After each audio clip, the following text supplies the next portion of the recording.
justice into disrepute. The judges will rule next week on what punishment Prashant Bhushan will face. The Australian state of Queensland has become the first in the country to ban gay conversion therapy, making it a criminal offence for medical professionals to attempt to change a person's sexual orientation or gender identity.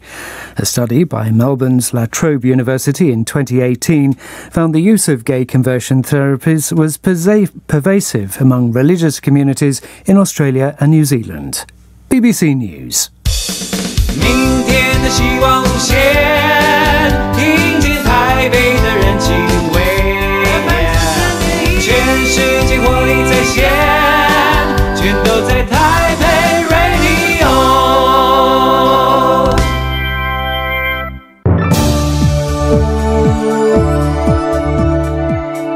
公民总主笔，方恩格时间。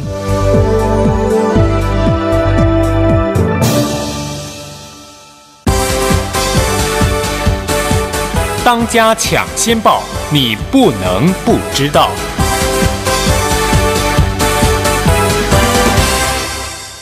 在今天晚上公民总主笔方恩格的时间当中，我们邀请到的来宾是唐奖教育基金会的执行长陈振川教授。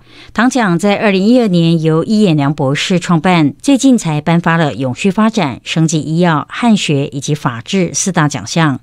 陈执行长将解释唐奖所扮演的角色意义，以及为何选择这4大领域来颁奖，并将介绍过去几届和今年的得奖者。锁定今天晚上的节目，来进一步的了解这个台湾最负盛名的国际奖项。谁当家？谁当家？谁当家？你当家？谁当家？谁当家？谁当家？谁当家？我当家。你当家？我当家。我当家。到底谁当家？你来当家。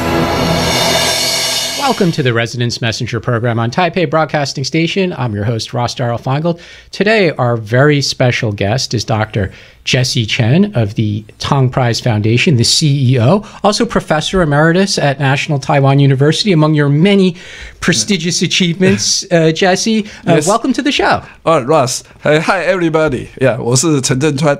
We're so honored to have you, especially because the prizes that the Tong Prize Foundation awards is just so relevant to current events. But before we talk about the Tong Prize, let's talk a little bit about your background as a civil engineer. And you've been a scholar and a practitioner in the industry for many years. What attracted you to civil engineering? Well, when I was a kid, I'm quite amazed, by bridges and tunnels, all those infrastructures. Yeah, but I was a kid. I was amazed by Legos, but I wasn't able to become an engineer.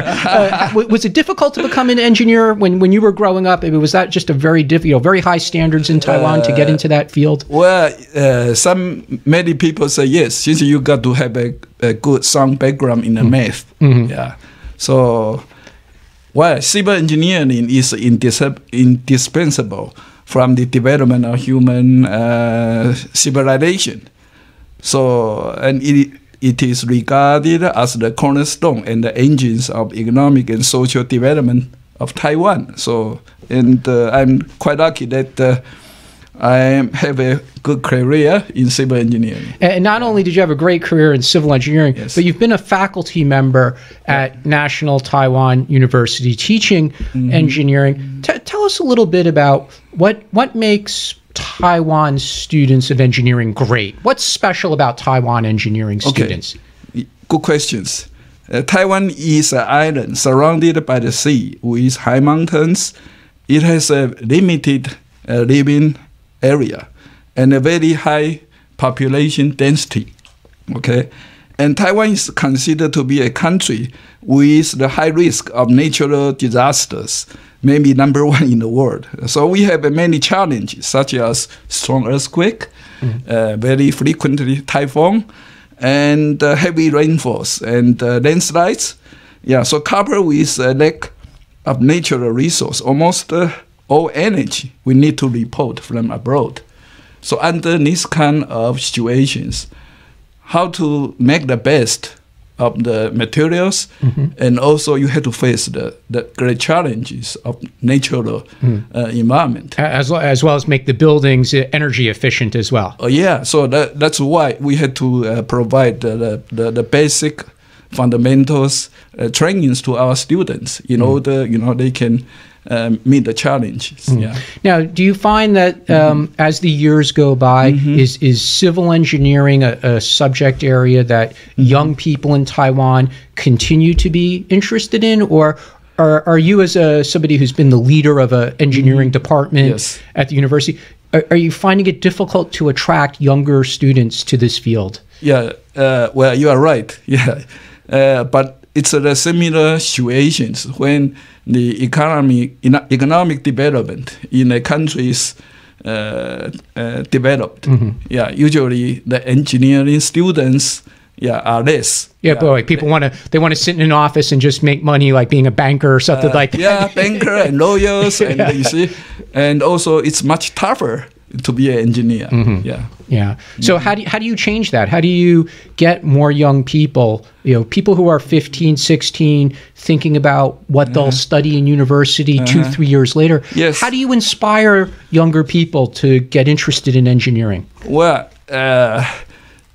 besides buying them Legos and toys. That's okay. Yeah, but that's a very important question. We need good young students in all fields. Of course, in social science, while engineering, we also need those who are interested. So you got to inspire them to let them know how important the civil engineering are.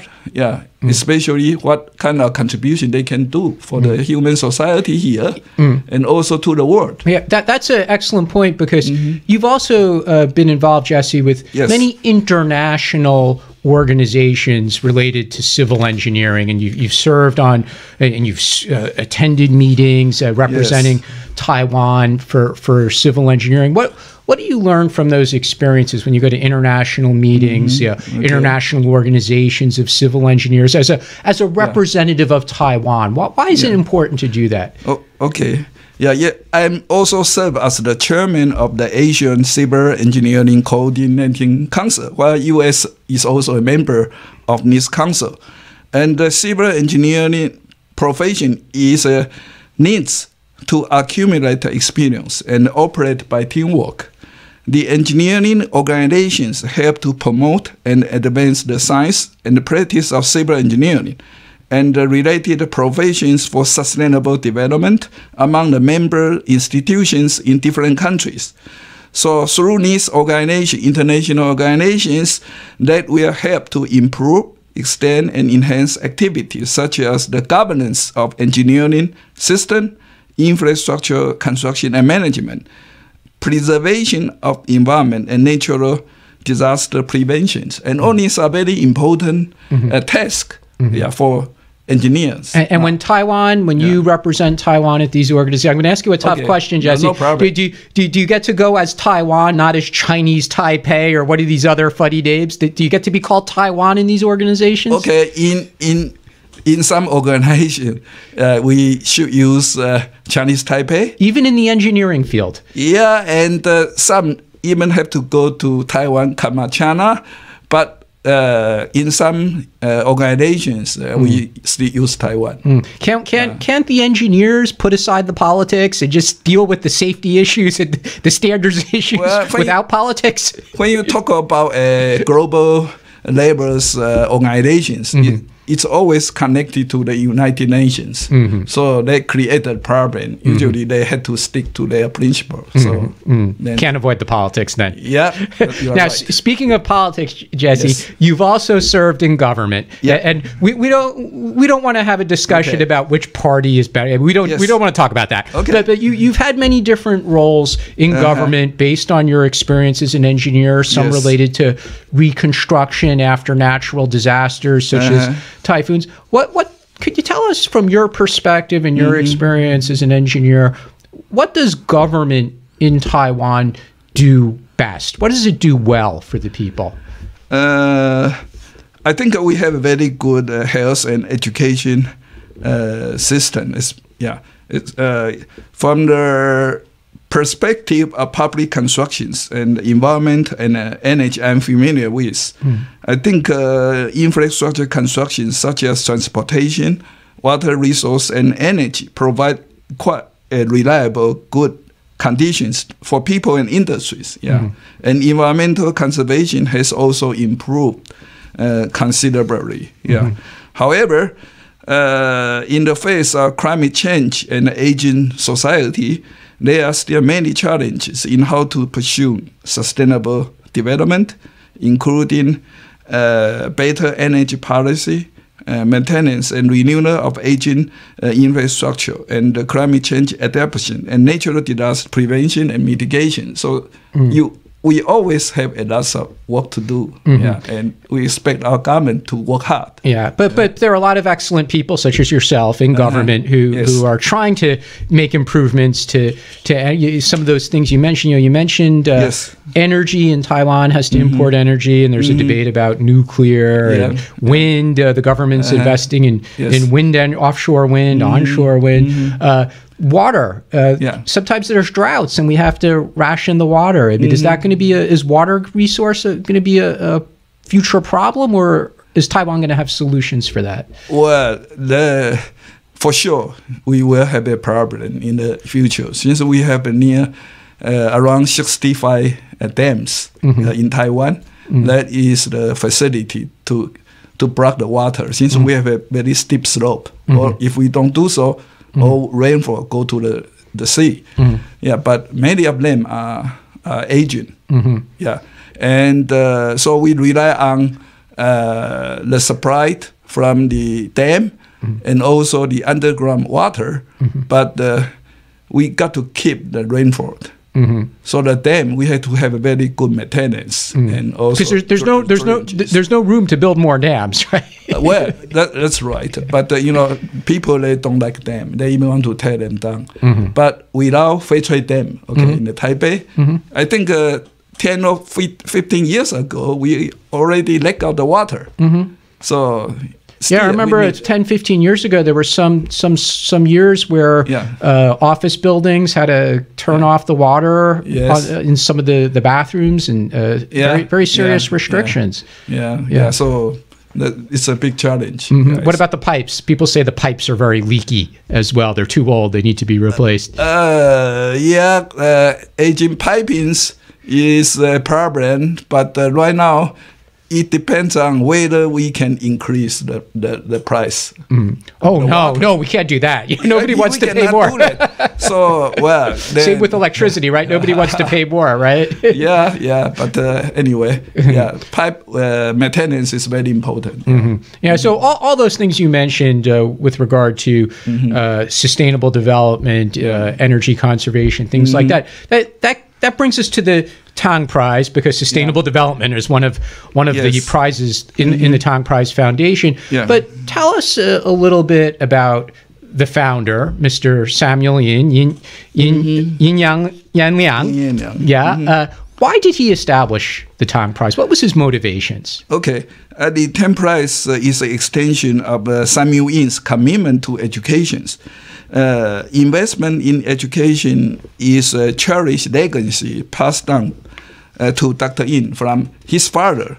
So his father in Sutian always remind him that life should not be measured by one's wealth, but by one's contributions to others by providing them with great access to knowledge. So with his father's idea of nurturing and developing human potential in mind, Dr. Yin established the Guanghua Education Foundation in 1989, and providing grants and scholarship to over 160,000 students ever since. He has been assisting the development of academic situations and students in mainland China since 1989. At that time, they were very poor. And Taiwan for a long time. So including the founding of Guanghua School of Management at Peking University in 1994. And 5 other colleges. And he established the world-class Tang Prize and to encourage Chinese people to face the world and share the glory of 10 prize through everyone's hard work and dedications. Yeah, so he established this prize to driving the social progress. So the 10 prize is committed to encourage inquiring mind to explore new perspective and insight to make the world a better place. So that's his intention. Now, when Mr. Yin, or Dr. Yin, we should call him, set up the Tang Prize, did he do this all on his own? I mean, who helped him? Who did he bring, from society in Taiwan or other places right at the beginning? Because if you're starting something as big as this, you can't do it all on your own. So who helped him at the beginning to set this up? Yeah, so as I mentioned, 30 years in his mind. But he started to say, I want to establish a long-lasting. Since you start, you never can stop, just like a Nobel Prize, and prestigious prize. In addition to the founder with visions and wealth, of course, you need it, and several other factors, are required to ensure the success. The first is you got to have a highly professional, independent, and impartial selection committee. And we are lucky that we have a world-class academic institution, Academia Silica. They help us to develop the selection system in the early stage. So you work very closely still with the Academia Silica. Very close. And we also have a board members, and in a very different area, and they are the top people, and they help us. And also, important is that the 10 prize comes in a time when Taiwan's economic and technological development has reached a certain level, and its society is democratic and open, which receive the trust and the respect from the people in the world.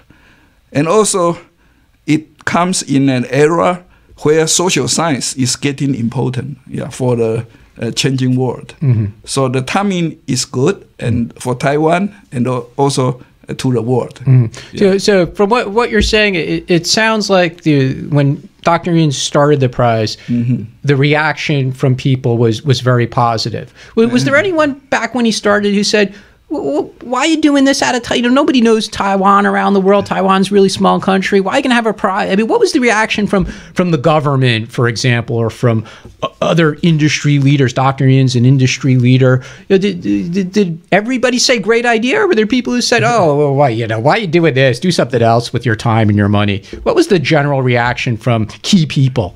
Well, as you mentioned, it always takes time, to develop from scratch, up to now, and I think the record, the reputations, Dr. Yin, he holds in past years that helped him to. You mean as a businessman, and what he earlier did with the Guanghua educational foundations, and then 10 prize foundations. So we need the support.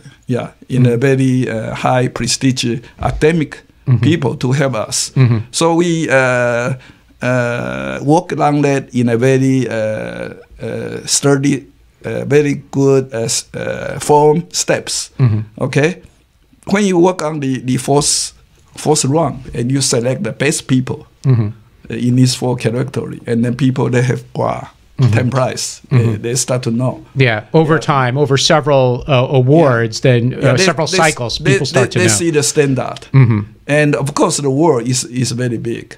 But you see... I thought you were going to say the world is very small nowadays. well, you are right, but by telecom online and many... But still very big, And we have many people to recommend in this... the world, and also our selection committee members. So in the professional fields, many people, they know about the prize now, but the general people, of course, takes time to pick up. So let's talk about the 4 prizes. We'll start with the Sustainable Development Prize. Tell us about the Sustainable Development Prize. Well, why a Sustainable Development Prize? What is it awarded for? Tell us about it. Okay.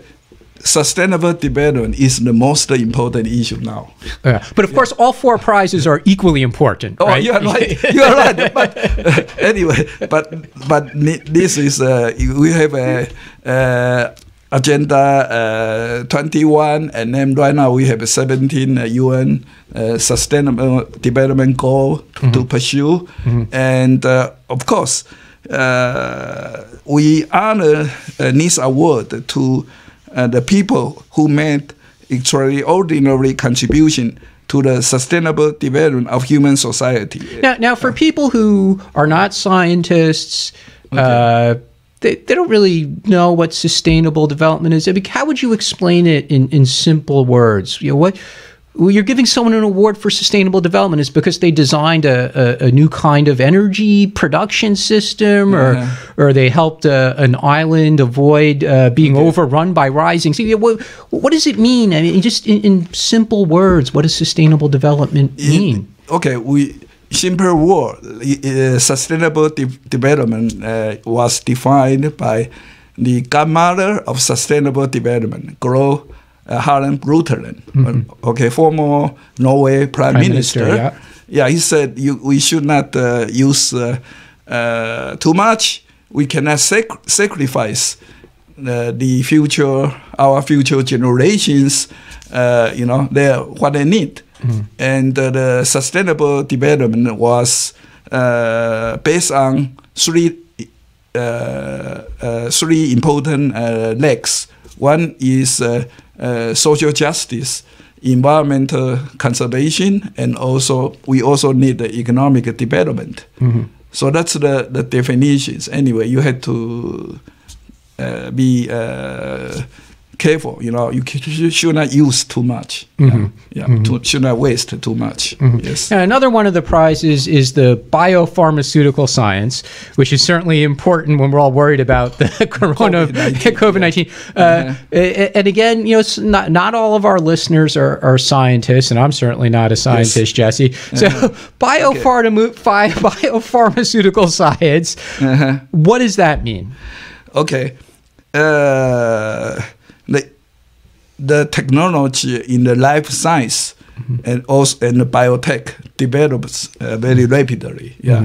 When we start to can have the sequence of our gene, and we found the very important basic knowledge, and from that on, many research coming on. And for example, we have a laureate. They were awarded this prize since it's immunology.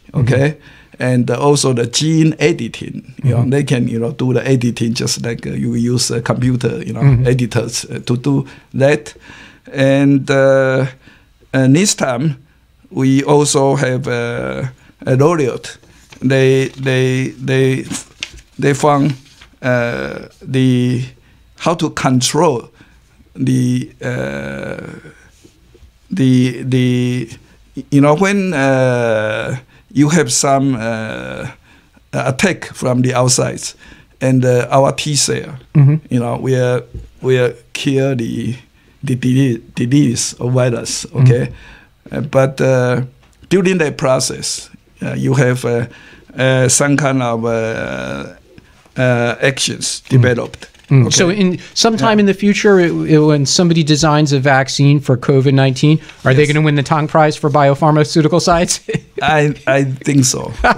But it's just a preview, right? But all our laureate this year, 2020, they are all very good experts in this field. And they are working very hard to develop the vaccines. Well, let's hope that they find one very soon. Yes. Well, we're going to take a short break. And when we come back, we're going to talk about the other 2 prizes that are among the 4 Tong Prizes. Then we'll talk about some of the past winners and this year's winners and the future of the Tong Prize.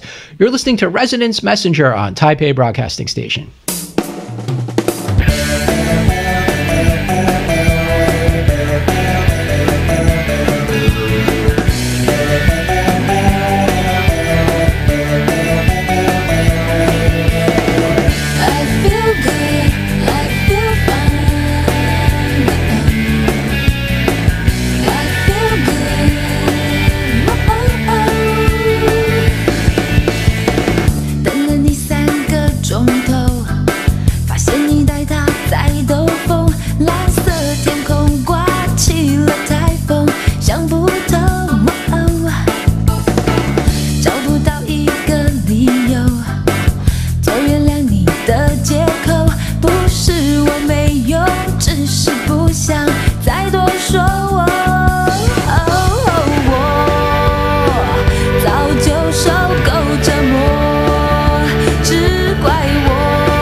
联络。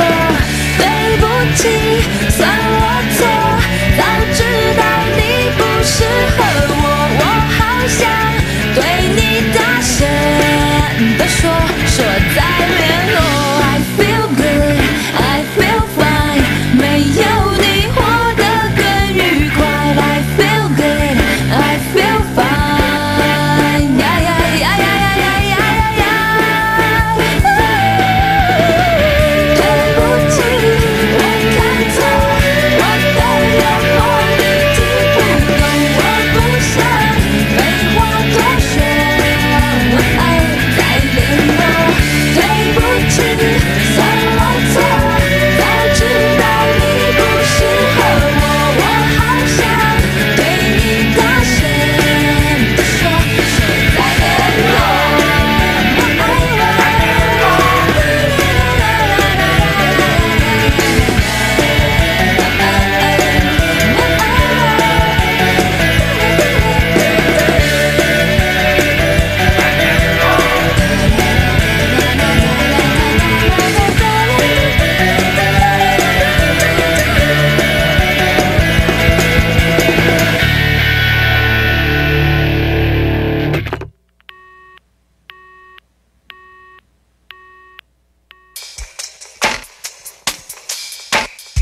收听台北广播电台 FM 93.1 AM 1134，让你的心情嗨起来。大家好，我是陈零九。我从年轻就烟不离手，直到跟太太结婚满10年，我想送她特别一点的礼物。想来想去，觉得身体健康就是最棒的礼物，所以结婚纪念日我决定戒烟。因为以前小朋友都觉得先生很臭，现在他戒烟5年，烟味不见了，晚上睡觉也不咳嗽了，体力变更好。免费戒烟专线0800636363，以上广告由卫生福利部国民健康署提供。我家在哪里？为了打造失智照护服务网络，各县市的失智社区服务据点开设促进个案认知、缓和失智的课程，并给予家属支持及提供照护技巧。失智共照中心协助个案确定诊断、转介长照或医疗资源，并提供咨询服务。快拨打1966专线了解更多资讯。以上广告由卫生福利部提供。饮用水、泡面、罐头、巧克力、饼干。妹妹，你拿太多了。老师说，平时就要准备好3天的防灾食物。啊，防灾食物？防灾食物是可常温长期保存且有营养，才能确保台风或地震来时，我们身体摄取足够所需的营养哦。以上广告由消防署提供。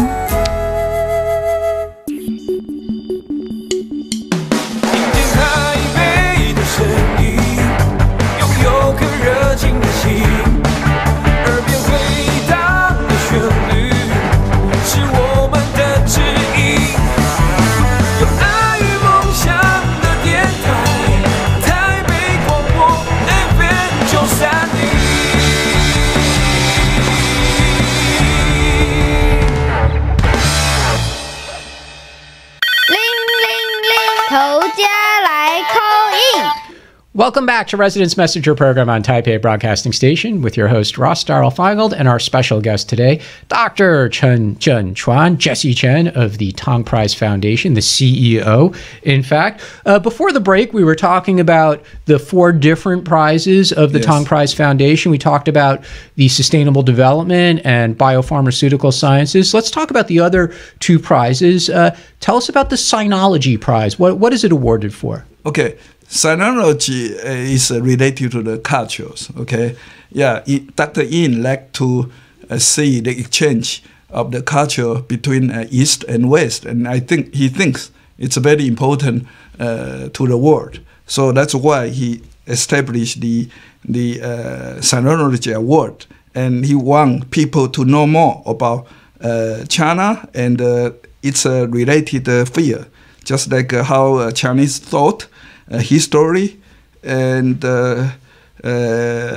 archaeology, philosophy, religion, etc. Yeah. Well, that's really complex, Jesse, because the history of China goes back over 4,000 years. But we can learn from the past. If you don't need to, understand all of them, but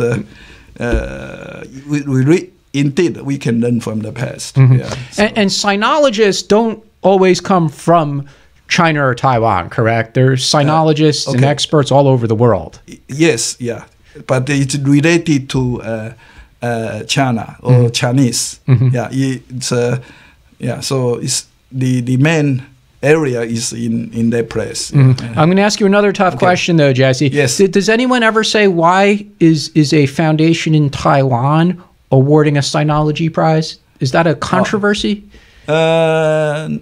No, but anyway, it's related to the cultures. Yeah, so Chinese culture, I think it's where recognized. Even the people in Taiwan, our ancestors, they came from China. Yeah, so no denying that. Cannot deny it. Yeah, yes. And the fourth prize is rule of law. Yes. And now I'm a lawyer, so I might sort of understand this one, unlike the other prizes, which are way beyond my modest knowledge base. Yes. But tell us what the rule of law prize is generally awarded for.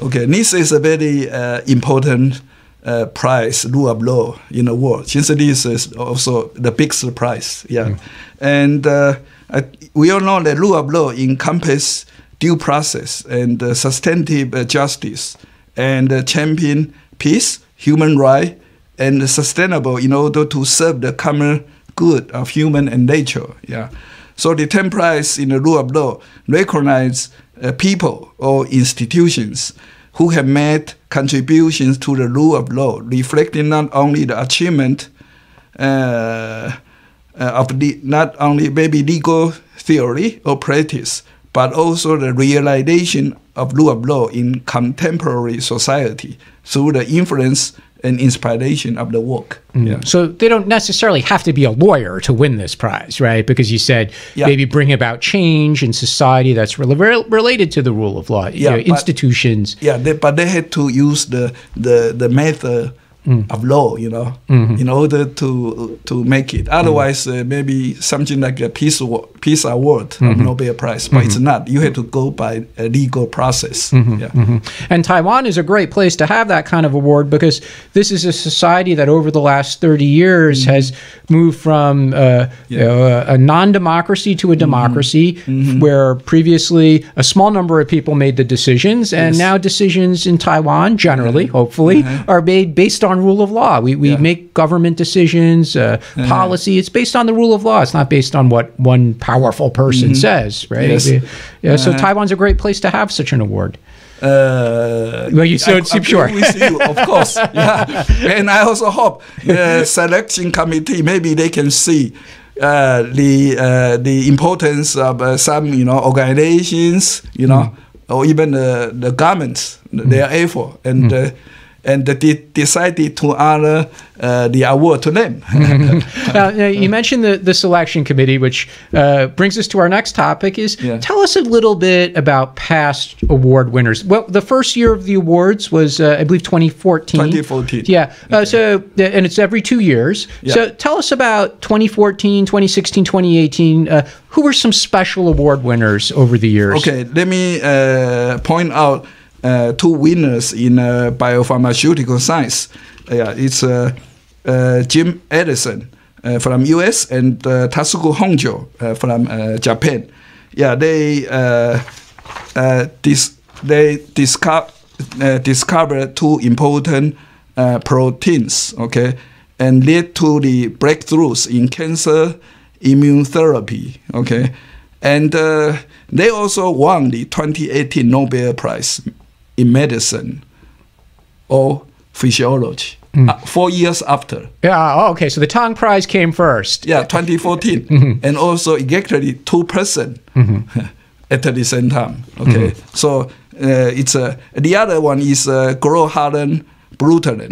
In 2014, he's the winner in sustainable development. We all know that he is the godmother of sustainable development. And in his 1987 report, Our Common Futures, and he defined, the team defined what is the sustainable development. Mm-hmm. Yeah, Mm-hmm. so they are really great people. Yeah. How about in 2016? Who were some of the key winners?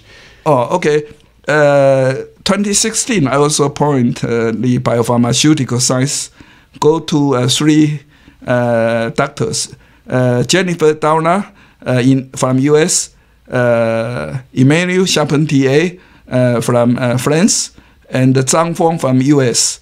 Yeah, they inventing and developing the techniques so that we can do the gene editing, okay? So that they can transform the way we treat disease. Mm-hmm. Yeah. And rule of law, we honor this award to Louis Arbour of Canada. And he is a very active and powerful woman and a strong rule of law backgrounds. So he served in the UN as the High Commissioner for Human Rights, and also UN Special Representative for International Migrations. Yeah, so that he has a very so it led to the middle sideways. Yeah, Mm-hmm. and also the refugee problem in past 5 or 10 years. Yeah, very serious problem involving Africa, and the Middle East, and Europe. Yeah. So she worked hard and tried to come into to make a global pact for the migrations of the refugee problem, and told people that refugee is not always, you cannot see always from the bad side, and we need to help each other. Well, it takes a brave person to do that so publicly, because it's not popular to take the side of the refugees in these situations. Yeah. So it's a very difficult task, but she did a good job. How about in 2018? Who were some of the key winners? Okay, 2018 for sustainable development goes to leading climate change scientist, Jim Hansen from the US, and Ramanathan, also from the US. Yeah, Dr. Hansen is the first scientist to clearly demonstrate the connection between human-made CO2 and the rise global temperature, and first to sound the alarm about global warming. And Ramanathan was the first scientist to identify many other non-carbon dioxide green gas also cause the climate change. Yeah, so needs to their groundbreaking discovery, give us some understanding. Let's say that we had to pay attention to that. Yeah. Well, let's talk about this year's winners, 2020, because it's every 2 years, and the last time was 2018. So 2020, you also awarded the Tong Prizes. Tell us about the 4 winners this year. Okay. For sustainable development, the award goes to Dr. Jane Goodall. Yeah. I think we all know her very certainly, yes. Very well. And in fact, she's well known in Taiwan as well, because she's visited Taiwan many times in the past. Yes. Yeah. Why was she selected? What was the factors that the selection committee considered in awarding her Sustainable Development Tong Prize for 2020? Okay. Her research and groundbreaking discoveries redefined the relation between humans and animals. And she made us realize how small we are with other animals. But she is also more than just a scientist. She is also an activist. She dedicated her life to the conservation of ecosystems and to educate especially young people about the importance of environmental protections. So he said, you got to leave some space natural world to those wildlife. So that's why we have COVID-19 problem. That's what she kept on telling us, in past months. So it was important to the selection committee that she also is an activist and an educator, not just a scientist working in a laboratory or in the wild with the animals, but that she's also a very public advocate for these things. Yeah, that's very important. So she established the Jane Goodall Institute. So in more than 25 countries, they have branches and working on educations and many other things. And what about the Biopharmaceutical Science Prize for 2020? Who did that go to? So this year's we goes to 3 laureates. Dr. Denario from US, Mark Federman from UK, and Kishimoto from Japan. They were awarded the prize for their contribution to the research on cytokines. Cytokines are proteins that play a crucial role in regulating our body's inflammatory response. Because of their research, their outcome, many cytokine targeting biological drugs have been developed to treat inflammatory disease such as rheumatoid arthritis. This drug fundamentally changed the way we treat this disease. Well, we tend to think a lot about those really terrible diseases like cancer. The ones we know are really going to cause immediate harm to people. We don't often think about inflammatory diseases, but that really does have a serious impact on people's quality of life when they have things like rheumatoid arthritis and these other inflammatory conditions. Yeah, many people in the world, I think in the US, for the aging people, maybe more than 25%, they have this kind of inflammatory conditions. And so it's a very popular disease. And who won the Sinology Prize in 2020? Okay, Sinology Prize goes to Wang Gengwu. Yeah, he is Australia nationality, but he spent most of his time in Malaysia, Singapore, and even 1 year in China. So he is a trailblazer of Chinese overseas studies and also an expert on China's relations with its neighbors in Southeast Asia.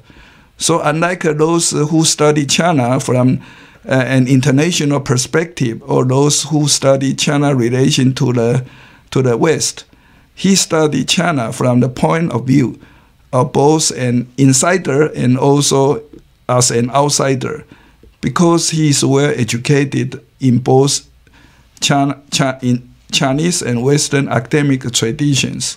So this background put him a vantage point to allow him to see more clearly China's positions in today's the changing world. And that's certainly just so important, obviously, with all the tensions that are going on that involve China, to understand how China is perceived, not just around the world, but here in Asia and by Chinese communities in Southeast Asia. That's such an important field. Yeah, very, very important. So how about the Rule of Law Award? Who did that go to for 2020? Okay, also very special is that first time Rule of Law Awards goes to NGOs. So goes to 3 NGOs. One in Bangladesh, that is the Bangladesh Environmental Lawyers Association. One in Colombia, that is the Justicia, the Center for Law, Justice and Society. And the other one is in a very poor situation now, is in Lebanon. That is the Legal Agenda. As you can see, these are countries suffering from economic, social, and political crisis. But what's so remarkable about these 3 NGOs is that even though they are in very challenging conditions, they are still determined to follow the rule of law through education and advocacy. They want to improve the law, can transform society and improve the people's lives. and let not only scholars or judges, but everyone can contribute to the realization of the rule of law. Well, I'm sure the prize, not just the cash, but also the publicity, especially for the rule of law NGO in Lebanon, is going to be very helpful as they deal with the crisis that just recently occurred there. Because a lot of it is not just the injury to people, but it's the legal situation, how that these very dangerous goods were allowed to stay in the port for so long. So there's going to be a lot of legal stuff that comes out of that. So hopefully winning the prize will help them with their future work. Yeah, of course, the prize inspire them and cheer them up very much. Since that big explosions, indeed really hurt them very much. And fortunately, none of them are hurt. Oh, you've spoken to them. Yes. Yeah. We don't have a lot of time left, Jesse, but very quickly, we mentioned COVID-19 earlier. Now, usually the Tong Prize will have a big ceremony to award the winners. How are you dealing that this year because of the COVID-19? People can't come to Taiwan, so you're not going to have a big ceremony like you might usually have. What are you going to do this year for that? Unfortunately, we thought that we're gonna have our awarding ceremony in the coming September, but it seems that we cannot do it. So we had to make the user our alternative plan, but we still welcome them, to Taipei. So they can have exchange with other people, but we have to wait the virus situation improved. But we will hold for forums, with online internet in September 24th. Are those open to the public? Oh yeah. Okay, so very quickly before we go, Jesse, tell us where can people get more information about watching these public forums that are upcoming? What's the internet site? Where could they go to get more info? Come to our web station. Okay, 唐奖或者是10 prize. If you search for Google that, you can see our web, and then you can get all the information. And the public is welcome to watch these upcoming forums online. Okay. Well, thank you so much. Dr. Chen Chuan, Jesse Chen from the Tong Prize. We've been so honored to have you, and I have to say I'm personally just very grateful for the work that the Tong Prize does, not only putting Taiwan on the global map, but encouraging the important work that the prize winners do. So thank you for coming on our show, and thank you for helping to make the Tong Prize so important. Thank you very much, Ross. You've been listening to Residence Messenger on Taipei Broadcasting Station. Have a great weekend.